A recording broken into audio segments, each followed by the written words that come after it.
وعليكم السلام ورحمة الله وبركاته.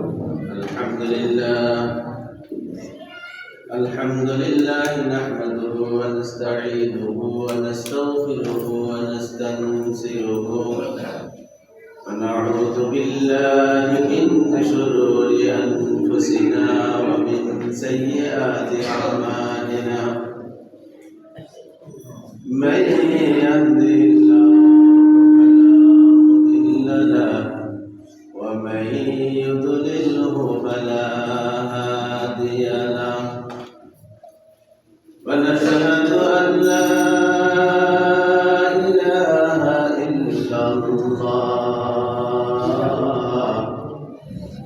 وحده لا شريك له ونشهد أن سيدنا وحبيبنا ومولانا محمدا عبده ورسوله أما بعد فقد قال الله تعالى في كلامه المجيد وفرقانه الحميد أعوذ بالله من الشيطان الرجيم بسم الله الرحمن الرحيم إن كنتم تحبون الله فاتبعوني يحببكم الله ويغفر لكم ذنوبكم والله غفور رحيم وقال رسول الله صلى الله عليه وسلم من تشبه بقوم فهو منهم أو كما قال عليه الصلاة والسلام وقال تعالى في شان حبيبه مخبرا وآمرا إن الله وملائكته يصلون على النبي يا أيها الذين آمنوا صلوا عليه وسلموا تسليما اللهم صل على سيدنا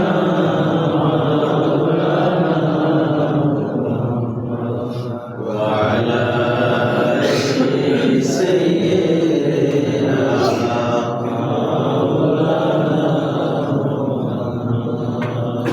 وكن جانينا الأشيبين يبارك رسالته إذا جامع كل صدقة فريد اللهم صل على سيدنا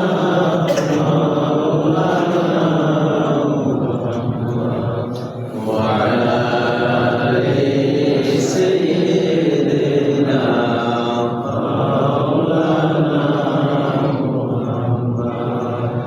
الحمد لله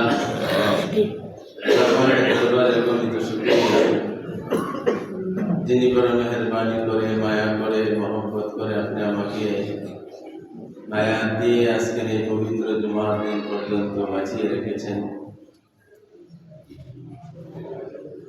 সাথে সাথে আল্লাহ পাক এতটুকু সুস্থ রাখছেন যে আজকের এই জুমার নামাজ আদায়ের নিয়তে পৃথিবীর সর্বশ্রেষ্ঠ স্থান আল্লাহর মসজিদে আসার মতো আল্লাহ পাক তৌফিক দান করেন।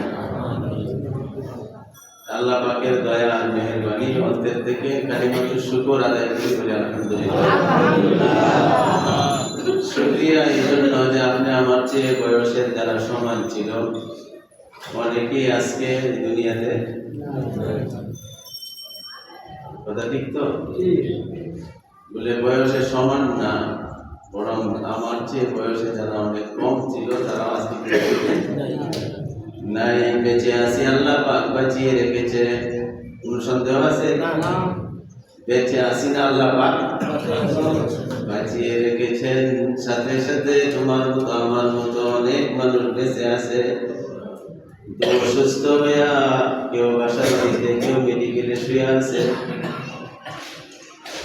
এটাও কি সত্য না? বাঁচে আছে আপনি আমার মতো, কিন্তু আজকে এই জুমার নামাজ পড়ার মতো কি নাই, সুস্থ নাই। বলে শারীরিক ভাবে আল্লাহ পাক এরকম সুস্থতা দান করছেন, এটা আল্লাহ পাকের দয়া। বলে ঠিক এমনি ভাবে বান্দা, যে মাটির উপরে তুমি বসা, যে আসমানের নিচে তুমি আসো, যে সূর্য তোমাকে আলো দিচ্ছে, যে বাতাস তোমার অক্সিজেন তুলে যাচ্ছে, এরকম সুস্থ তোমার মতো হায়াতের অধিকারী সুস্থ মানুষ, কিন্তু তাদের বিভিন্ন পারিপার্শ্বিক অবস্থার কারণে জুমার নামাজ পড়ার পরিস্থিতি নাই। এটাও সত্য না মিথ্যা? নাকি বন্দুকের আগায় দাঁড়ায় আছে, জুমার নামাজ পড়বো, ইমান বাঁচাইবো, জান বাঁচাই আছে না রাষ্ট্রে? একদিন এই পৃথিবীটা অনেক বড় হইত, কিন্তু বর্তমানের পৃথিবী অনেক ক্ষুদ্র, ছোট। গুগল আর ইউটিউব, ইন্টারনেট এরকম ভাবে ব্যবস্থা করে দিছে, মুহূর্তের ভিতরে সারা বিশ্বের সংবাদ কম বেশ আইসা যায়। অতএব পৃথিবীটা এখন একটা মুঠি ফোনের ভিতরে একটা পৃথিবী ঢুকায়, বাস্তব না?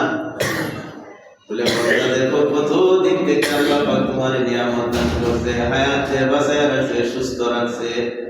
সুস্থ থাকার পরেও পৃথিবীর অনেক মানুষ বিভিন্ন সামাজিক, পারিপার্শ্বিক, ধর্মীয়, রাজনৈতিক বিভিন্ন পরিস্থিতির কারণে জুমার দেখার মতো অবস্থা তাদের নাই। আল্লাহ পাক আপনি আমাকে সবগুলি নিয়ামত দেয়া আজকের এই পবিত্র গড়ে আপনি আমাকে জায়গা দিয়েছেন। অন্তরের ভিতরে আশা করতে পারি আল্লাহ পাক একদিন এই মসজিদ দইরা, এই মসজিদের সিরিয়ালে আপনি আমার জায়গাটা আল্লাহ পাক জান্নাতের ভিতরে বানায় দিবেন। আল্লাহু আকবার। মসজিদ গুলো জান্নাতের বাগানের একটা অংশ। আল্লাহু আকবার। যারা মদিনায় গিয়েছেন আল্লাহ পাক তাদের কপাল খুলে দিয়েছে, দেখছেন এখানে লেখা আছে। যারা আরবি পড়তে পারেন, রওজা শরীফের জিয়ারতের জন্য যেদিনকে লাইন দেওয়া হয় পুরুষদের, এই সিরিয়ালে প্রথম ঢুকতেই বাম পাশে যখন আল্লাহর নবীর এই মিম্বর, এই মেহরাব, যেখানে রাসূল নিজে দাঁড়িয়ে দাঁড়িয়ে নামাজ পড়তেন, এই মেহরাব মিম্বর বরাবর যাইতেই চোখের ভিতরে সোনালী অক্ষরে লেখা আছে আল্লাহু আকবার। মা বাইনা বাইতি ওয়া মিম্বরি রাউযাতুম মিন রিয়াযিল জান্নাহ। সুবহানাল্লাহ। হে যায়রিন, সারা বিশ্ব থেকে আগত জিয়ারতকারী ভাইয়েরা, আল্লাহর হাবিব যেন সেই রওজা শরীফে শুয়ে শুয়ে আপনি আমাকে ইঙ্গিত করতেছে, দৃষ্টি আকর্ষণ করতেছে। বন্দা তুমি যেখানে দাঁড়িয়ে আছো, যে জায়গায় দাঁড়ানোর পরে আমার ঘর, আমার রওজা তোমার সামনে ভেসে উঠছে। এই মিম্বর থেকে আমার রওজা পর্যন্ত মাঝখানের জায়গাটুকু যদিও মসজিদ নামে পরিচিত, আমি আল্লাহর নবী আরেকটা সংজ্ঞায় সংজ্ঞায়িত করেছি। আমার মিম্বর, আমার নামাজ পড়ানোর জায়গা থেকে আমার ঘর পর্যন্ত জায়গাটুকু রাউযাতুম মিন রিয়াযিল জান্নাহ, জান্নাতের বাগান সমূহের একটা জান্নাতের বাগান। রাসূলের হাদিস, মা বাইনা বাইতি ওয়া মিম্বারি রাউযাতুম মিন রিয়াযিল জান্নাত। হ্যাঁ, অনেকে চোখে পড়ছে, অনেকে আর কি পড়া জানে না, বুঝতে পারেন। আল্লাহ দুনিয়াতে আল্লাহ নবী বলে গেছে যে জান্নাতের একটা অংশ। অন্য হাদিসের ব্যাখ্যাকারীরা বলেন দুনিয়া সব কয়টা মসজিদ জান্নাতের একটা অংশ বিশেষ। সুবহানাল্লাহ। আল্লাহ তাআলা উন লোগো কো জান্নাতোं में जाते, খুব মনে রাখবেন, সহজ হিন্দি। হিন্দি বলে আবার অনেকে মাইন্ড করে, কিন্তু মাইন্ড করার কিছু নাই, ভাষাটা আল্লাহ পাকের একটা নিয়ামত। আর যে ভাষায় যে কবি বা যে লেখক যে জিনিসটা প্রকাশ করছে, অন্য ভাষায় ট্রান্সলেট করতে যায় পুরোপুরি তার ভাবটা আর আনা সম্ভব না। আল্লাহ আকবার। বলতেছে জিন লোগোं ने ওযু करके, সহজ হিন্দি যেগুলি আমাদের ভাষা ছোট বাচ্চারাও বুঝে। जिन लोगों ने वज़ू करके मस्जिदों में पा रखे, अल्लाह ताला उन लोगों को जन्नतों में जा दे। सुभान अल्लाह बोले। যে সমস্ত বান্দাদের ইমানদার ব্যক্তিদের পাও ওযুর সাথে মসজিদের ভিতরে ঢুকে গেছে নামাজ আদায়ের জন্য, আল্লাহর সন্তুষ্টির জন্য, ও দুনিয়ার মুসল্লিরা ও নামাজিরা, মনের ভিতরে আশ্বস্ত হইতে পারো এই পাওগুলির জন্য আল্লাহ পাক জান্নাত বানায়া রেখেছে। जिन लोगों ने वज़ू करके मस्जिदों में पा दे, अल्लाह ताला उन लोगों को जन्नतों में जा दे। আল্লাহ পাক ওই সমস্ত ব্যক্তিদেরকে জান্নাতের ভিতরে বাড়ি বানিয়ে রাখছেন। সুবহানাল্লাহ, সুবহানাল্লাহ। এই জন্য এখানে আসতে পারা, এখানে বসতে পারা, আসা যাওয়ায় থাকতে পারা, ও মুসল্লি ভাইরা খুব ভালো রূপে চিন্তা করতে হবে। আমার মাথায় বড় পাগড়ি, বড় জুব্বা, আমার নামের সাথে অনেক বড় ডিগ্রি, আমি আলেম, আমি খতিব, আমি পীর, আমি বুজুর্গ। আল্লাহর নবী এই মানুষগুলার এই সিমটমের সাথে, চিহ্নগুলির সাথে ইমানের সম্পর্ক দেয় নাই, বরং বলছে আমার উম্মতেরা ভালো রূপে জানো, ভালো রূপে জানো, আমি আখিরি জামানার পয়গম্বর চলে গেলাম। আমার ইমানদার ব্যক্তিদেরকে চিনার জন্য আমি একটা সিমটম দেয়া গেলাম। সাহাবারা বলেন হুজুর বলেন ইমানদারের চিহ্ন কি? বলে যাদেরকে দেখবা আল্লাহর ঘরের সাথে সম্পর্ক হয়ে গেছে, আল্লাহর ঘরে আনাগোনা করে, নামাজের সময় নামাজ পড়ে, জিকির করে, আজকার করে, এই সমস্ত মানুষ যারা মসজিদের সাথে সম্পর্ক, মসজিদের সাথে যাদের নাই, মসজিদে যাদের যাওয়া আসা আছে, আমি নবী গেলাম তাদের অন্তরের ভিতরে আল্লাহ পাক ঈমান দিয়েছে। সুবহানাল্লাহ বলেছেন। তাদের ভিতরে কি আছে? ঈমান আছে। পাগড়ি করে দিত করিয়া ঘুরিয়া ঈমান থেকে দূরে থাকাও যায়, কিন্তু মসজিদের ভিতরে ঈমানের তাকিদে বন্দা আসে, আবার অন্তর থেকে বলি আলহামদুলিল্লাহ। আজকে জামাতের উখরা আরবি মাস, এটা হিসাব অনেকেরই নেই। আরো যখন বিশেষ কোনো ইংরেজি তারিখ, বাংলা তারিখ আমাদের সামনে আসে, এটা আরো তলে বেড়ে যায়, ঠিক খ্রিস্টান কানেকশনই নেই। ইমানদার তুমি ভালো রূপে জানতে হবে। যদি ইমানদারের উপরে ইমান নিয়ে থাকতে চাও, আরবি বলার সাথে কোনো সম্ভব না, আরবিকে বলে থাকা সম্ভব না। আরবি তোমার মনে রাখতেই হবে, কারণ ইসলামটা পুরাটা আরবি ক্যালেন্ডার, আরবি সাদের সাথে সম্পর্ক। হ্যাঁ, আরবি সাদের সাথে সম্পর্ক, আরবি ক্যালেন্ডারের সাথে ইসলাম সম্পর্ক। আল্লাহু আকবার। দিন রাতের আসা যাওয়া আরবির সাথে সম্পর্ক। আর দিন যাবে, সপ্তাহ যাবে, পক্ষ যাবে, মাস যাবে, আরেকটা বৎসর শুরু হবে। আর এই দিনগুলির ভিতরেই তো একদিন শুক্রবার, দিনগুলোর ভিতরে একদিন মাস যাইতে যাইতে একদিন আসবে মাহে রমাদান। ইংরেজির সাথে সম্পর্ক, বাংলার সাথে, ফার্সি নাগরির সাথে সম্পর্ক। জামাতুল উখরা আজকে শেষ জমা, সাথে সাথে যারা বেশি আমাদের কাছে প্রচলিত ব্যবহৃত ব্যবহার হচ্ছে শুধু বাংলাদেশে নয়, সারা বিশ্বে ইন্টারন্যাশনাল ভাষা হিসাবে পরিচিত ইংরেজি ক্যালেন্ডার। হ্যাঁ, আল্লাহ আকবার। খ্রিস্টান গ্রেগরিয়ানের বানানো, আসলে ইংরেজদের বানানো ইংরেজি ক্যালেন্ডার না। হ্যাঁ, যারা নেই আমাদের ইতিহাস। আল্লাহ আকবার। যাক, যেভাবেই হোক ইংরেজি প্রচলিত, আমরা সমস্ত হিসাব নিকাশ, অফিস আদালত, ব্যবসা বাণিজ্য ইংরেজি ক্যালেন্ডারের উপরে নির্ভরশীল। মুসলমান তোমার বলে গেলে চলবে না, তোমার মুসলমানি আরবি ক্যালেন্ডার সাথে সম্পর্ক। আজকে জমাতুল উখরার শেষ জমা, আগামী মাসটাদেরা আজকে খুব সম্ভব 3-4 দিন আছে বলে সামনে জমাতুল উখরা। ঠিক এমনি ভাবে ইংরেজি ক্যালেন্ডার এটা ইংরেজি বছরের শেষ মাস, মাহে ডিসেম্বর। আর কয়েকদিন পরেই শুরু হবে একটা ইংরেজি নববর্ষ, আর কয়েকদিন পরেই শুরু হবে আরবি আরেকটা নতুন মাস, মাহে রজবুল মুরাজ্জাব, রজব মাস। ইসলামের ইতিহাসে এই চারটারও বড় গুরুত্ব, কারণ বিশ্বনবী মুহাম্মদ রাসূলুল্লাহ সাল্লাল্লাহু আলাইহি ওয়াসাল্লামের পবিত্র মেরাজ অধিকাংশ বর্ণনা মতে রজবের কি হয়েছে, সংগঠিত হয়।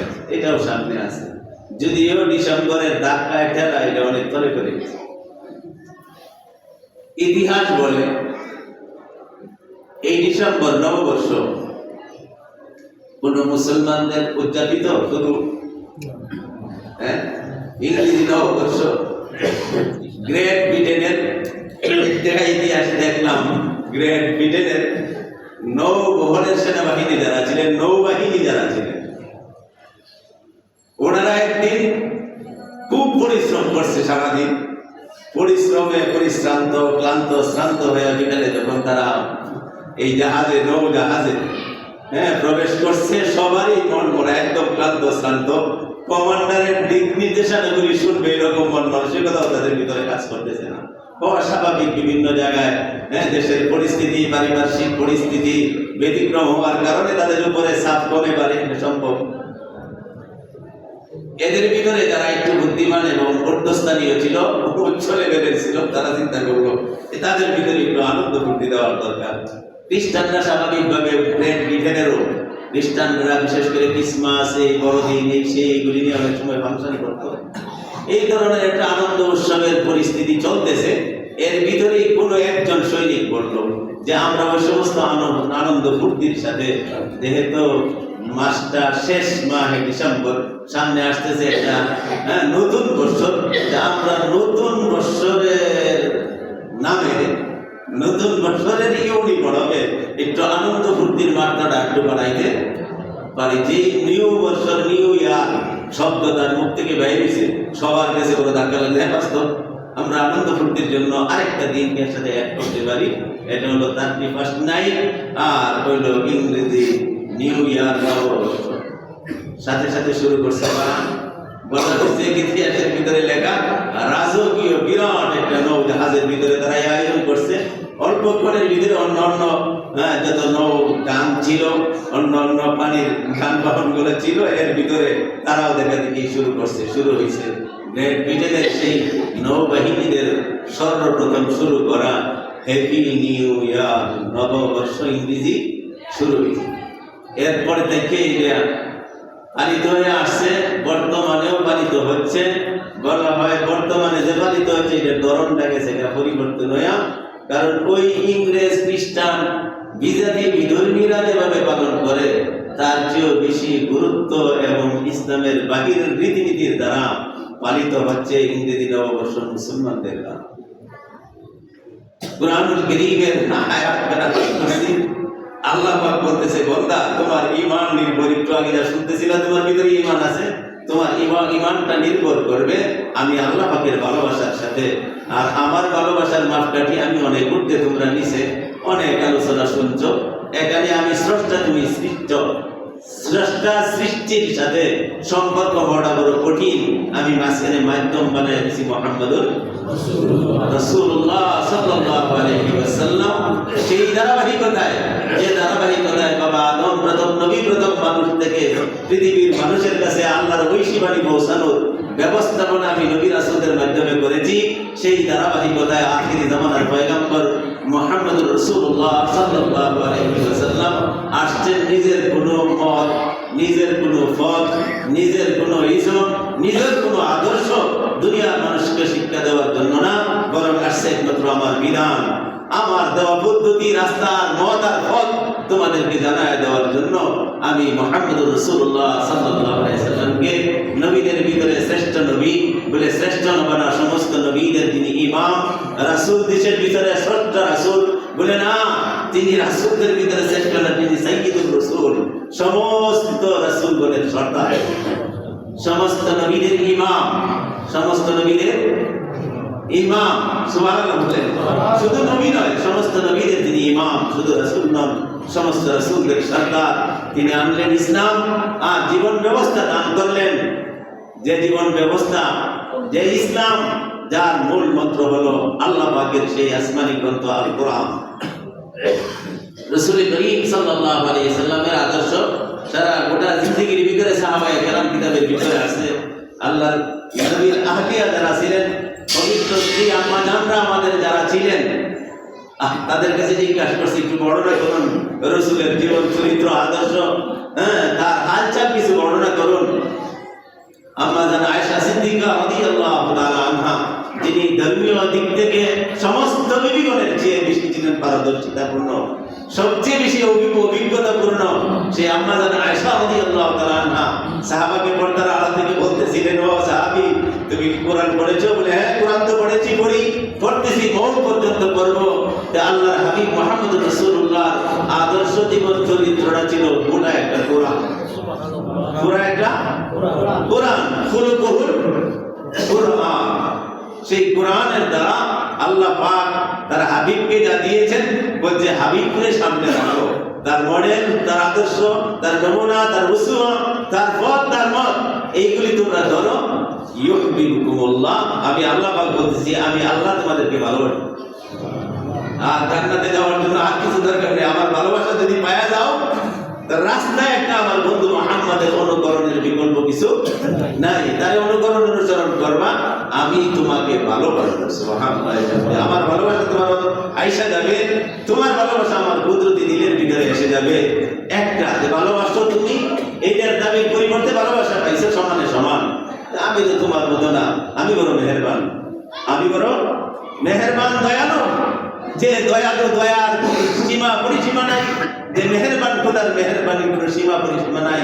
ও দুনিয়ার বান্দারা, আরেকটা সুসংবাদ নাও, তোমরা ভালোবাসার দাবিতে আমার ভালোবাসা তোমাদেরকে দিলাম, সাথে সাথে ওয়ায়াগফির লাকুম যুনুবাকুম, জীবনে চলার পথে ইচ্ছায় অনিচ্ছায় গুনাহ হয়ে যাবে, একা একই বা সম্মিলিতভাবে, পারিবারিকভাবে বা সামাজিকভাবে বা রাষ্ট্রীয়ভাবে, যখন তোমাদের জীবনের ভুলভ্রান্তি হয়ে যাবে, আমার ভালোবাসার সাথে নেট যদি থাকে, নেটটা যদি আমার ভালোবাসার থাকে, আমার বন্ধুর অনুকরণ অনুসরণের ভালোবাসা যদি থাকে, এই বন্ধুর সাথে নেট যদি সম্পর্ক থাকে, মুখ থেকে খালি একবার বাহির করে ভুল হয়ে গেছে, ক্ষমা করে দাও, আমি আল্লাহ পাক তোমার জিন্দেগীর সারা গুনাহগুলি মাফ করে দেব। কোরআনের আয়াত, কোরআনের আয়াতের ওয়াদা, ওয়ায়াগফির লাকুম যুনুবাকুম, আমি আল্লাহ তোমাদের জিন্দেগীর ভুল ভ্রান্তিগুলি মাফ করে দেব। সুবহানাল্লাহ। কেন মাফ করতে পারবো না? এই ক্ষমতা কি আমার নাই? আছে না নাই? হ্যাঁ, আপনার মতো আমার মতো না, তুলনাহীন। আল্লাহ শেষে বলে দিচ্ছে, এই বন্ধা তোর ক্ষমা, তোর মেহেরবানি করবে, একটু স্বার্থের ব্যাঘাত করলেই তো তোর ক্ষমা মাফ সব ছুটে যায়। মনে রাখে, বাপ ছেলেকে চিনতে পারো না, ছেলে পিতার পরিচয় দিতে জানো না, এগুলি তোমাদের ভালোবাসা, এগুলি স্বার্থের ভালোবাসা। আমি আল্লাহ পাক মাফ করে দিব। কেন? আল্লাহু গফুরুর রহিম, তিনি বড় ক্ষমাশীল, তিনি বড় মেহেরবান। সুবহানাল্লাহ বলে, তার ক্ষমার কোনো তুলনা নাই, তার মেহেরবানিরও কোনো তুলনা নাই। শর্ত একটা, আমার বন্ধুকে অনুসরণ করো। এই বন্ধুর অনুসরণ বাদ দিয়া কেউ যদি কোনো ইজম, কোনো পথ আর মতের অনুসরণ করো, হাদিস কেনাও বলছি, মান তাশাব্বাহা বিকওমিন, আল্লাহর নবী বলে দিতেছে, ভালোবাসার সূত্র আমার অনুসরণ করা, আমার অনুসরণ বাদ দিয়া কেউ যদি কোনো জাতি, কোনো বর্ণ, কোনো দেশ, কোনো গোষ্ঠীর অনুসরণ করে, আমি মুহাম্মদ করে দিলাম, সেটা আমার দলের না, এই দলের। নাউযুবিল্লাহি মিন যালিক। মান তাশাব্বাহা বিকাউমিন, যে ব্যক্তি যে জাতির সাথে সাদৃশ্য রাখবে, চলাচলার, কথাবার্তায়, উঠা বসায়, চালচলনে, সাটকারে, তার বিবাহ শাদী, ব্যবসা বাণিজ্য, জীবনের প্রতিটি ক্ষেত্রে অনুসরণ করতে হবে মদিনার নবী মুহাম্মদুর রাসূলুল্লাহ। যদি এর বাইরে গিয়া কোনো জাত, কোনো ইসম, কোনো পথ, কোনো মত বানায় বানায় লোক আর প্রচলিত আসতে থাকে, সেইগুলির অনুসরণ যদি করতে থাকো, আমি মুহাম্মদ মেহেরবান যেরকম আমার প্রভু, সেই রকম দয়া আল্লাহ পাক আমি নবী মুহাম্মদের ভিতরেও দিয়েছি। তার পরিপ্রকাশ তোমরা আমার জিন্দগির ভিতরে পেয়েছ। জীবনের শুরু থেকে শেষ পর্যন্ত উম্মতের মায়াই কানলাম, অন্যদের ভালোবাসা নিয়েই চললাম আর বিদায় নিলাম। আমার ভিতরেও তোমাদের প্রেম ভালোবাসা আছে, সেই ভালোবাসা পাইতে হলে আমার পথে, আমার মতে, আমার আদর্শে জীবন গঠনের চেষ্টা করিতে হইবে। আর যদি কোনো জাত, কোনো ধর্ম, কোনো ইসম, কোনো পার্টির অনুসরণ করো, যার দ্বারা আমার দলের নীতিকে ছুটে যায়, আমার দলের বাহিরে চলে যাও, তাহলে আমি বলে গেলাম তুমি সেই দলের জানি উম্মত জানে রাখবা, সেই দলে যাওয়া সমস্যা ছিল না। কিন্তু কালকে আমাদের কঠিন মুসিবতের ময়দানে তোমার ইজ্জত, তোমার ফিস্টিজ, তোমার সম্মান, তোমার সবচেয়ে টার্গেট আল্লাহর সন্তুষ্টি এবং জান্নাত, তার বাতাসটাও তোমার নাকের কাছে আসবে না। আল্লাহ পাক আমাদেরকে এই সংক্ষিপ্ত কথাগুলি বোঝার তৌফিক দান করুন। সামনে আসতেছে 31 আবার হ্যাপি নিউ ইয়ার। আনন্দ ফুর্তি করতে পারি, তবে মনে রাখতে হবে, হ্যাঁ, ফিতনের চেয়ে দলটা বড়, আর দলটার চেয়ে দেশটা বড়, দেশটার চেয়ে মুসলমানের জাত বড়, আর সমস্ত মুসলমানের চেয়ে সবার চেয়ে উঠতে তার ইমান বড়, তার ইসলাম বড়। সব কিছু থাকতে পারে, মুসলমান ইসলাম ছাড়তে পারে না, ইমান ছাড়তে পারে না। এমন লাভ দেওয়া যায় না যার দ্বারা রসুলের দেওয়া গণ্ডিদের বাইরে চলে যায়। আমাদের আনন্দ ফুর্তির ভিতর দিয়া বিজাতিদের কৃষ্টি কালচার আমরা এরকম ভাবে বড় মায়ার সাথে আন্তরিকতার সাথে উদযাপন করি, আমাকে দেখলে ওয়াজামে তো হুনাসারা তামাদ্দুন মে হুনুদ, ওয়াজামে তো হুনাসারা তামাদ্দুন মে হুনুদ, হাম মুসলিম হে জিনহে দেখে শর্মাতা হায় হুদ। আমার সালচলন, আমার সাটকাট, আমার ব্যবসা, আমার বিবাহ শাদী, আমার হ্যাপি নিউ ইয়ার 31 এমন ভাবে আমি পালন করি বলে তোমার এই সমস্ত আচার আচরণে, ব্যবহারে, চলাফেরায় এক সময় বোঝা যায় তুমি খ্রিস্টান, এক সময় বোঝা যায় তুমি ভারতীয় বড় একটা হিন্দু, আরেক সময় বোঝা যায় তুমি একজন ইহুদির দালাল। নাউযুবিল্লাহি মিন যালিক। কবি বলছে, কাউকে টার্গেট করে না, যাদের চরিত্রের সাথে মিলে যাবে তাদেরকে বলছে ওয়াজামে তো হুনাসারা। কোন কোন কাজে সাট কাটে মনে হয় না স্যার, তামাদ্দুন মে হুনুদ, তোমাদের কৃষ্টি কালচার, আচার আচরণ, বিবাহ, ব্যবসা শাদী, হ্যাপি নিউ ইয়ার, শুভ নববর্ষ, হ্যাঁ, পহেলা বৈশাখ, আসো আসো হে বৈশাখ, এই সমস্ত আচার আচরণ করতে যায় মদিনার নকশা যদি বাদ পড়ে এই হিন্দুদের ভিতরে দেখা যায় তাদের সাথে তোমার মিলটা বেশি হয়ে গেছে। ইসলামের কোন সম্পর্ক তোমার শরীরে, তোমার চলাফেরায়, কথার ভিতরে নাই। আল্লাহর ওলি সেই দিকে লক্ষ্য করে বলছে ওয়াজামে তো হুনাসারা তামাদ্দুন মে হুনুদ, হাম মুসলিম হে, কইছে নামে আমরা মুসলমান ঠিক আছে, জিনহে দেখবে শর্মাতে হে ইহুদ, ইহুদি নাসারা, বেঈমান বদ্দিনেরা এই সমস্ত নামধারী মুসলমানকে দিকে তারা হাসে, টাটকা করে कैसे मुस्लिम, ये कैसे मुस्लिम है, सब काम तो हमारा काम है, सब काम तो नसारा का काम है, सब काम तो हिंदी का काम है, हिंदू का काम है, ये ब्राह्मण का काम है, ये बौद्धों का काम है, ये कैसे नाम मुस्लिम है। हम ऐसे मुस्लिम है जिन्हें देखे शर्माते हैं। मेहरबानी करे আল্লাহ রাসূলের আদর্শ নবী বলে গেছেন যে যুগটা আস্তে আস্তে যাবে। 3টে জমানা সম্পর্কে আমি তোমাদেরকে একটা গ্যারান্টি দিয়ে দিতেছি। পৃথিবীর শ্রেষ্ঠ যুগ, এই আসমান জমিন চন্দ্র সূর্য প্রত্যেকটা বালুকণা, পত্র পুষ্প ফল সব কিছু দেখেছি পৃথিবীর একটা ভালো সময়, সেই যুগটা ছিল আমি মুহাম্মদের সময়। সুবহানাল্লাহ। এই গ্যারান্টি দেওয়ার পৃথিবীর কোন সাধারণ মানুষ তো দূরের কথা, কোন নেতা নেত্রীর ঘোষণা দেওয়া তো দূরের কথা, কোন একজন নবীও সেই ঘোষণা দেওয়ার সাহস আদম থেকে শুরু করে লক্ষাধিক নবী রাসূল কেউ বলতে পারে না পৃথিবীর এই চন্দ্র সূর্য আসমান জমিন সাক্ষী রাখো শ্রেষ্ঠ যুগ দিলাম আমি নবী। আদমের যুগ, ইব্রাহিমের যুগ, ইউসুফের যুগ ঘোষণা মারছেন চ্যালেঞ্জের সাথে, খাইরুল কুরুনি করনি, হে আমার উম্মতেরা ভালো রূপে জেনে রাখো না হয় একদিন জানবা, না হয় বুঝবা, শ্রেষ্ঠ যুগ এই পৃথিবীর চন্দ্র সূর্য দেখতে, সেই যুগটা আমি মোহাম্মদের যুগ। ফার্স্ট ক্লাস, যতই আমি করি তত্ত্ব খুব ভালো জামানা করতে আসবো, আল্লাহ নবী 1500 বছর আগে এক নগরটা দখল করে দিয়ে গেছেন। সুম্মাল্লাযীনা ইয়ালুনাহুম, আল্লাহ নবীর হাদিস, সহিহ হাদিস, বলে 2 নম্বরে হইবা সুযোগ নাই। সুম্মাল্লাযীনা ইয়ালুনাহুম, এরপরে পৃথিবীতে ভালো সময় দেখে, ভালো যুগ দেখে, সেটা হলো আমার সাহাবাদের যুগ। যারা দুনিয়ায় থাকতে বেহেশতের দিকে পায় কি পায় নাই? কোন গরিমায় আত্মম্বরিতায় তুমি খুব ভালো দিকে আসো, শ্রেষ্ঠ দিকে আসো, এই কথা বলবা যারা দুনিয়ায় থাকতেই তোমার মতো আমার মতো বিবি বাচ্চা গৃহস্থালী সহ, লেবারের মজদুরি, দিন মজুরি সহ, রাজ্য চালনা সহ সমস্ত কিছুর ভিতরে আমি মুহাম্মদকে অনুসরণ করেছে, যাদের কাজ কর্মে চলা ফেরায় উঠা বসায় আল্লাহ রাজি হইয়া দুনিয়াতে এই জান্নাতের টিকেটটা দিয়ে দিয়েছে। এটা হলো 2 নম্বর। 3 নম্বর বলে না, তোমরা তার পাশে উঠাই। 3 নম্বরটা হলো আমার সাহাবাদেরকে দেখে দেখে যারা তাদের পথ অনুসরণ করে আমি মুহাম্মদ পর্যন্ত পৌঁছেছে, তার পাশের যুগটা হলো হযরতে তাবিঈদের যুগ, যারা ঈমানের হালতে সাহাবায়ে কেরামকে দেখছে এবং তাদেরকে পদে পদে অনুসরণ। কয় নম্বর গেল? 3 নম্বর। সিরিয়ালে আসে না, আমরা কয় নম্বরে আছি? ভালো যুগে আছি তো, শ্রেষ্ঠ যুগে আছি না?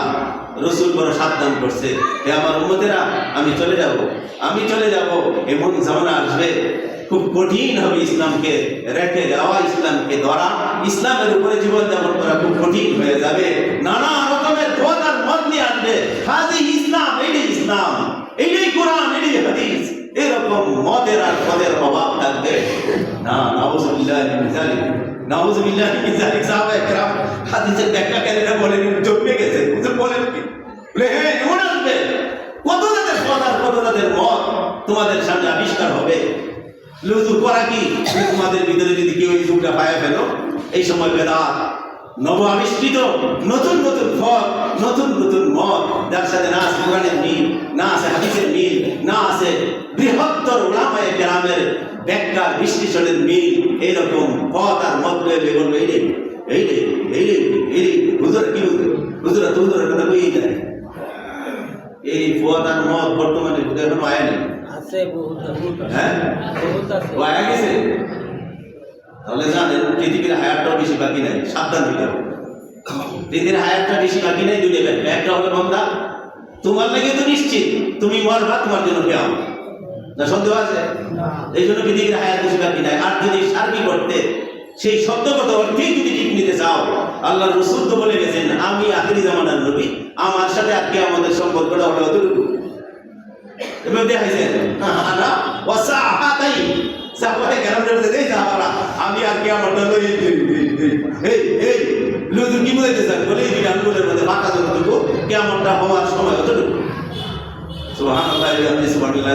সেই জামানাগুলো আয়েশা গেছে, ফোয়াতার মদের অভাব নাই। সাহাবায়ে কেরাম জিগায়, আল্লাহ রাসূল বলেন, তোমাদের ভিতরে কেউ যদি এই সময়টা পায়া ফেল, তাহলে তোমাদের জন্য করণীয় হবে আলাইকুম বিসুন্নতি, অপরিহার্য হয়ে পড়বে আমার সঠিক সুন্নতকে জানা, আমার সুন্নতকে আঁকড়ে ধরা। আর কার খুব ভালো মনে রাখবো, ওয়া খুলাফাই রাশিদিন আল মাহদিয়িন, আমার সুন্নাত ওয়া সুন্নাতু খুলাফাই রাশিদিন আল মাহদিয়িন। যে সমস্ত সাহাবারা তোমরা দুনিয়ায় থাকতে, আমি বলে দিয়েছি জান্নাতি, দুনিয়ায় থাকতে আল্লাহ জানায় দিয়েছে অমুক জান্নাতি, ওই সমস্ত সঠিক হেদায়েত প্রাপ্ত সাহাবাদের সুন্নত, আমি মুহাম্মদের সুন্নত, একই সুন্নত, আমার সুন্নত, আমার সাহাবাদের সুন্নত, খুলাফায়ে রাশিদিনের সুন্নত যারা আঁকড়ে ধরে রাখবে, বলে হাত কেটে যাইব, হাত ছুঁয়ে যাইব, ভাঙ্গে লয়ে যাইব গা। যদি তুমি কোরআনকে, আমার সুন্নতকে, সাহাবাদের সুন্নতকে ধরে রাখতে যাও, অনেক সময় দেখবা আঙ্গুলটা নাই, অনেক সময় দেখবা তোমার হাতটা নাই, এরপরেও তুমি উম্মত তোমার উপরে থাকবে, আমার সুন্নত ছাড়া নাজাতের কোনো বিকল্প রাস্তা নাই।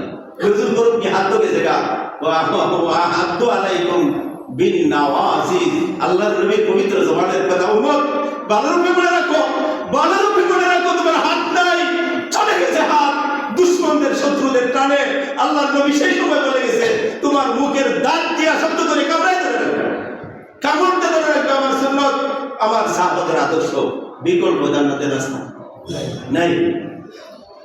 সাহাবায়ের রাস্তা আমরা তো এই পথের ভিতরে যারা আইয়ে খাইতে কো এরা কাটি এরা এগুলো সুন্নতের সাথে আছে। আল্লাহ রাসূল মাফ কাটি দিয়া গেছেন, খুব মনে রাখবো। আল্লাহ রাসূল মাফ কাটি দিয়া গেছেন। আল্লাহ পাক নিজে ঘোষণা করছেন, ইন্নামা ইয়াখশাল্লাহ মিন ইবাদিহি।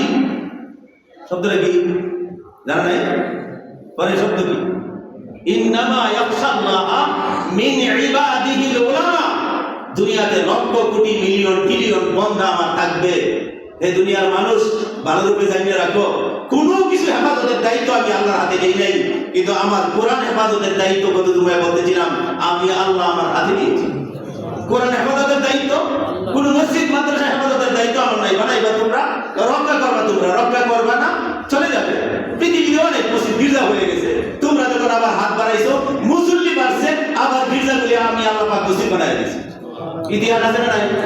দেখেন ব্রিটেনের কথা, একটু আগে ব্রিটেনের কথা বলছি, ইংল্যান্ডের কথা, লন্ডনের কথা, এইগুলি দেখেন, স্পেনের কথা দেখেন, কতবার উলটপালট হয়েছে। মুসলমান এগুলি তোমরা বানাইবা, তোমরা এই মসজিদ আবাদ রাখবা, মাদ্রাসা আবাদ রাখবা, তোমাদের দায়িত্ব। মসজিদ রাখা আমার দায়িত্ব না, আমি একটা দায়িত্ব নিয়েছি, সেটা আল কোরআন। এই কোরআন আমি নাযিল করছি কিয়ামত পর্যন্ত। আর কোনো বিধান চলবে না, বিধান চলবে একমাত্র কোরআন। ব্যক্তি জীবনে হোক, পারিবারিক জীবনে হোক, রাষ্ট্রীয় জীবনে হোক, জাতিগতভাবে আসমানের তলে বিধান যদি চালু করতে হয়, চলবে একমাত্র আমার কোরআন। এটা হেফাজতের দায়িত্ব। আমি দেখবো কেডা কোন দিকে হাত নাড়াচাড়া করছে, কেডা কোন দিকে দৌড় দিছ, আমি শুধু এটা দেখবো। আমি পাঠাইছি তো তোমাদের পরীক্ষার জন্য, হেফাজতের দায়িত্ব তোমাদের উপরে নাই। আমি দেখতে চাই তুমি কোন দলে ওঠো। দল বদলের পালা, সাবধান। আমি উলামায়ে কেরামকে সার্টিফিকেট দিছি, সত্যিকারে আমাকে চিনে আলেমরা, আর আলেমরাই আমাকে ডরায়। তোমরা কোন অবস্থায় রাসূল থাকবে না, সাহাবায়ে কেরাম থাকবে না, কিন্তু বৃহত্তম বিরাট একটা উলামাদের হাক্কানি উলামাদের একটা জমাত থাকবে। তাদেরকে যখন ধরে রাখবে, সেই ধরাটা, সেই হাতটা আলেমের মাধ্যমে আসবে সাহাবাদের উপরে, সেই সাহাবাদের মাধ্যমে আসবে আমি মুহাম্মাদের হাতের উপরে। যদি তাদেরকে ছেড়ে দাও, কোন জিনিস তোমাকে হেফাজত করতে পারবে না। রাসূল বলে গেলেন, আল উলামা ওয়ারাসাতুল আম্বিয়া। আল্লাহ দিলেন সার্টিফিকেট আলেম দল, আলেম সমাজ। রাসূল বললেন আলেমরা হলো নবীদের ওয়ারিস। আর বোধহয় শুনেন এই হাদিস, আপনারা ইমাম সাহেব কইছেন, আরো শুনছেন, আল উলামা ওয়ারাসাতুল আম্বিয়া, নবীদের ওয়ারিস আলেমরা। অতএব একজন দুইজন আলেম ব্যাখ্যা বিশ্লেষণের ভিতরে মানুষ তো, তাদের আমলকে হেফাজতের দায়িত্ব আমি আল্লাহর হাতে নাই। নবীদেরকে আমার পুত্রদের হাতের দ্বারা হেফাজত করছি, একটা সামান্য গুনাহ নাই। সাহাবাদেরকে আমি হেফাজত করছি, তারা মাসুম ছিল না, মাহফুজ। গুনাহ হয়ে গেছে, মাফ করে দিয়েছি। শুনে নাই? আর নবীরা নিষ্পাপ, তারা গুনাহ করেই নাই। সাহাবায়ে কেরাম মাহফুজ, তারা সংরক্ষিত ছিল। কেন? গুনাহ হয়ে গেছে, বুঝতে ফেলেছে যে অন্যায় করেছে, সাথে সাথে তওবা করতে মাফ করে দিয়েছে। অতএব পৃথিবীর কোন আলেম মাহফুজ মাসুম তো হইতেই পারে না। আমি মাহফুজও নাই, মানুষ তো, তাদের ব্যাখ্যা বিশ্লেষণ, মেধা জ্ঞান বিভিন্ন জায়গায় যাইতে পারে। একজন দুইজন আলেমের ব্যাখ্যা বিশ্লেষণ অন্যরকম হইতে পারে, কিন্তু সারা দেশের, সারা পৃথিবীর উলামায়ে কেরাম একটা ভুল ব্যাখ্যা দিছে, কখনো হইতে পারে না। কারণ আমার উলামাদের জমাত, আল্লাহর নবী বলে গেছেন, কোন প্রশ্নতার উপরে, কোন ভুলের উপরে বৃহত্তম জম্মে কাফির কোন উলামায়ের দল একমত হইতে পারবে না, পারবে না, পারবে না, সম্ভব না। একজন দুইজন তাদের ঈমান আমল ব্যাখ্যা বিশ্লেষণ উল্টা করে তাদের ঈমান আমল গলত যদি দেয়া দিতে পারে, কিন্তু বিরাট বড় আলেমদের দল কোন রকমের ভুলের ব্যাখ্যা দেওয়ার সম্ভাবনা নাই। গ্যারান্টি দিয়েছে মুহাম্মাদুর রাসূলুল্লাহ। তাই দুনিয়াতে আপনারা বড় শিক্ষিত, বিশেষ করে শহরের মানুষ, সুশিক্ষিত সুনাগরিক দেশের অধিবাসীরা, এই যে ফিতনা ফাসাদ আছে, আল্লাহর রাসূলের সেই হাদিস আমার সামনে রাখতে হবে। আঙ্গুল গেলে আর শক্ত করে আঙ্গুল দিয়ে ধরুন, হাত গেলে কামড়া হলে ধরে রাখতে হবে। হযরত বিরাট বড় উলামাদের জামাত, বিশেষ করে একটু দিক নির্দেশনা দিলেই না হয়। বিরাট বড় ইসলামের নামে সবচেয়ে বড় ক্ষতি করতেছে বর্তমানে। সবচেয়ে যেটা ছিল ইসলামের কল্যাণকর রাস্তা, দাওয়াত তাবলীগ। আসলে এমন কোন বিরাট রকমের ভুলভ্রান্তি ছিল না, কিন্তু একজন দুইজন ব্যক্তি বিশেষের ব্যাখ্যা আগেই বলছি, ভুলভ্রান্তি হইতে পারে, যাদেরকে আমাদের বাংলাদেশের উলামায়ে কেরাম, সারা বিশ্বের উলামায়ে কেরাম, সারা বিশ্বের উলামায়ে কেরাম আপনি মানেন আর না মানেন, সারা বিশ্বের সমস্ত দ্বন্দ্ব নিরসনের একমাত্র এখনো রাস্তা বাকি আছে দারুল উলুম দেওবন্দ। মানতে হবে, এখান থেকে ইসলামের বাতি, ইসলামের তালিম, কোরআন হাদিস শিক্ষা সঠিক চর্চা রাসূল করিম সাল্লাল্লাহু আলাইহি ওয়াসাল্লামের আঙ্গুলের ইশারায় শুরু হয়েছে। রসুল দেখায় দিতেন ইশারা করে, এখানে করো, এখান থেকে শুরু করো। যে দারুল দেওবন্দের সমস্ত পথ আর মতের উল্টা একজন ব্যক্তি, সাদ নাম, অত্যন্ত বুজুর্গ মানুষ, অত্যন্ত সম্ভ্রান্ত ফ্যামিলির সন্তান, বুজুর্গ দ্বীনের সিলসিলা যাদের নাম আছে সেই বংশের একজন সন্তান। এরপরেও আমার কথা মনে রাখতে হবে, তিনি একজন বন্দা, তিনি একজন আলেম, তিনি মাহফুজ নয় সাহাবায়ে কেরামের মতো। তারও ভুল হয়ে যাইতে এই ভুলটা ধরবো কি? ইঞ্জিনিয়ার, ডাক্তার, এত রড আর সিমেন্ট দিয়ে রাখবো, এত মানুষের কলজা নারী গুন্ডা হয়ে চলবো একজন ডাক্তার। বর্তমানে বড় ভেজাল নেই হয়েছে সেই সমস্ত ইঞ্জিনিয়ার, কিছু ডাক্তার যারা আমরা আমাদের মুরব্বী ছিল দীর্ঘদিন, তাদের মধ্যে আমরা ওলামায়ে কেরাম ভাবছি যতক্ষণ পর্যন্ত তারা রসুলের সেই সুন্নাহ সাহাবাদের আদর্শের উপর ছিল। কিন্তু ইঞ্জিনিয়ারিং ডাক্তার যখন আলেমদেরকে চাইয়ে দিয়া কিছুটা বিভিন্ন রকমের ভ্রান্ত মতবাদ ব্যাখ্যা করা শুরু করছে, আরো বেশি করে বিভ্রান্ত করছে, কোন রকমের কিছু হইতো না। স্বার্থন্বেষী ধর্মদ্রোহী কিছু মানুষ যুগ যুগেই ছিল, এখনো আছে, এরাও ধর্মদ্রোহী নাস্তিক সুবিধাবাদী মানুষ। এরা বিভিন্ন টেকনিকে এই সমস্ত ধর্মীয় উৎসগুলিতে একটা হিসাব বানায়া এইখান থেকে তাদের ব্যক্তিগত, পারিবারিক, সামাজিক, রাষ্ট্রীয়, রাজনৈতিক ফায়দা লোটার চিন্তা আবু জেহেলের যুগেও ছিল, এখনকারই নাই। এখন নাই যে যদি মাথায় থাকে তাহলে কেমনে বলি যে এটা ভালো রাস্তা ছিল, এটা তো ভেজাল লাগাইছে, দেখতে হবে ভেজালের মূল উৎসটা কি এবং সবচেয়ে বড় সেন্টারটা তারা কারা। এরা হলো এই সুবিধাবাদী লোক। নাম কি আসছে সামনে, কয়েকজনের নাম ধরে রাখছে। আল্লাহ পাক আপনাদেরকে বোঝার তৌফিক দেন।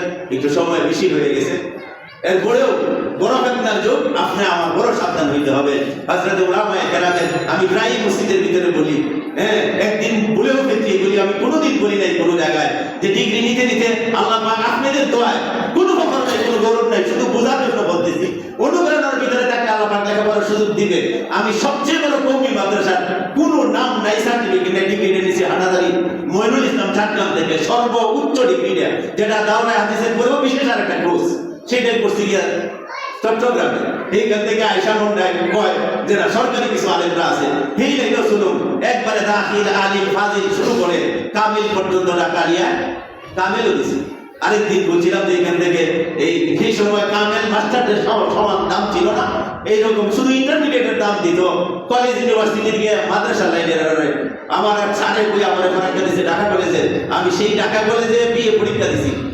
ধারাবাহিকভাবে এই বিশ্ববিদ্যালয় বলেন, জাতীয় বিশ্ববিদ্যালয় বলেন, ইসলামী কুষ্টিয়া ইউনিভার্সিটির লেকচারার প্রফেসররা যারা আছে, আল্লাহর মেহেরবানি তিনটা লাইনে যোগাযোগ করে ফুল টাইটেল মাস্টার ডিগ্রি সমমান এমএ পরীক্ষা পর্যন্ত আমি দিয়েছি, সবার সাথে যোগাযোগ আছে। একটু আস্থা রাখতে পারেন। যার উপরে আপনি ইক্তেদায়ে বিহাদাল ইমাম বলেন, শুধু খালি মুসল্লির কথা চিন্তা না, এই লোকটা তো নিজে জাহান্নাম থেকে বাঁচার চিন্তা আছে না নাই, নিজের সবের দরকার আছে না নাই। যে পন্থায় আমরা চলে আসছি এবং সামনে চেষ্টা করব, এটা সাহাবাদের দল, বৃহত্তম হযরত উলামায়ে কেরামের মাসলাক, বৃহত্তর উলামায়ে কেরামের দল। অতএব নামাজ বলেন, রোজা বলেন, কোন দিন রাখবেন, কোন দিন ঈদ করবেন, এইগুলি সব ব্যাপারে একজন ইমাম সাহেব যাবে ইক্তেদায়ে বিহাদাল ইমাম বলে বিশ্বাস করেন, তার উপরে আস্থা রাখতে পারেন। কতটুকু নিয়ামত আল্লাহ পাক আপনাদের দয়া আমার ভিতরে দিয়েছে, এই যোগ্যতাটা আছে। না হয় আস্থাটা না থাকলে আপনাদের নামাজের ভিতরে শুনতে হবে কোনটা হুজুর তো এরকম করে না, হুজুর তো ফাঁকায় দাঁড়ায় না, আমরা কোনটা করতেছি। আমি বলি আর 50টা মসজিদ দেখো, বাইতুল মুকাররম দেখো, সবকিছু দেখে পরে একটা অনুসরণ করো। যদি মনে করো আর 50টা মসজিদের সাথে তোমার হুজুর মসজিদ ঠিক আছে, আর যদি 100 মসজিদের নামাজের সাথে এই মসজিদের নামাজটা ঠিক থাকে, একবারে কোথায় হাত দিল বেদ দিল, এই কিন্তু দেখার বিষয় না, দেখার বিষয় না, স্তব্ধ করে দিবেন। যারা কথা বলতে চায় আমার মতো আলেম আপনার সাথে কথা বলতে আসবে না, কোনোদিন তারা বলবে না। এইভাবে দাওয়াত দেওয়া হারাম উসুলের পরিপন্থী এইরকম যারা আপনার এই লেভেলের, আপনার কাছেরই আরেকজন ছাত্র, না এইভাবে বললে ভালো না, রসুল তো এইভাবে করছেন, বুখারী শরীফে এইভাবে আছে। আপনার কাছে মেহেরবানি করে আবার ক্ষমা চাই নিতেছি। আমার এই যোগ্যতা প্রকাশ করার উদ্দেশ্য না, এই বুখারীর যে উদ্দেশ্য স্বভাবটা দেয়, এই বুখারী তো হাটাজারিতে পড়ছি, এই বুখারী তো ডাকানিয়াতে পড়ছি, এই বুকের ইসলামিক স্টাডিজের উপরে তিতুমির কলেজের লেকচারের কাছে বুখারী পড়ছি, তিন ধরনের লাইনে তো বুখারী পড়াইছে। আরেকটা মেহেরবানি আপনাদের দোয়া, আমি যে ছোটখাটো একটা চাকরি করতে পারি, সেটা সরকারি চাকরি দেয়া, এই কেন সেইখানে জয়েন করার 1.5 বছর পর থেকে আমার নামে বুখারী রেজিস্ট্রি করা আছে। আমি এখনো বুখারি পড়াই না। বুখারিতে দুইটা খণ্ডে ভাগ করা, কখনো প্রথমটা দেয়, কখনো দ্বিতীয়টা দেয়। তো তোমরা কোন বুখারির কথা নিয়ে আসো? পড়লাম না কোনোদিন, মাদ্রাসায় গেলাম না, বারান্দাতে হাঁটলাম না, স্বপ্নেও দেখলাম না হুজুরে সেই বুখারির কথা দোহাই দাও। এরা বুখারি পড়লো 3 বার, এরা বুখারি পড়াইতেছে অদ্যাবধি, এরা বুখারি না জানিয়ে অনুমতি করতেছে। মাথার মধ্যে তুমি জায়গা দেন আর সঠিক লাইন আল্লাহর কাছে চান, সঠিক লাইন আল্লাহর কাছে চান। না হয় নামাজ বলেন, সব ইবাদত বলেন, এইগুলি অন্যদিকে আমাকে নিয়ে যাবে। আল্লাহ বড় সুন্দর করে শিখাইছে, আল্লাহু আকবার বলে নামাজে দাঁড়াই, সানা বলি, পরে কি কই? আউযু বিল্লাহি মিনাশ শাইতানির রাজিম। আছে না নাই? ফরজের বেলা না সুন্নতের বেলায়? ফরজের বেলায় না নফলের বেলায়?